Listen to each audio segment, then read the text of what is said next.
পায়জামা pant লুঙ্গি পরে তাদের দিকে আল্লাহ দেখবেন না, তাদের ব্যাপারে এভাবে থাকবে। এ কথা আমি বলিনি, এ কথা মুহাম্মদ সাল্লাল্লাহু আলাইহি ওয়াসাল্লাম বলেন। তিন শ্রেণীর মানুষ আছে যাদের সাথে আল্লাহ কথা বলবেন না। তিন শ্রেণীর মানুষ আছে যাদেরকে আল্লাহ পবিত্র করবেন না। তিন শ্রেণীর মানুষ আছে যাদের প্রতি আল্লাহ দয়ার দৃষ্টি দিবেন না। তার এক শ্রেণীর মানুষ হলো টাকনোর নিচে কাপড় পরিধান করে যারা।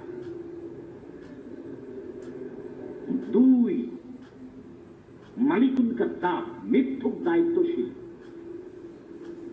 মিথ্যুক হেডমাওলানা, মিথ্যুক হেডমাস্টার, মিথ্যুক প্রিন্সিপাল, মিথ্যুক চেয়ারম্যান, মিথ্যুক মেম্বার, মিথ্যুক এমপি, মিথ্যুক মন্ত্রী, মিথ্যুক মেয়র, মিথ্যুক ইউনো, মিথ্যুক পিওনো।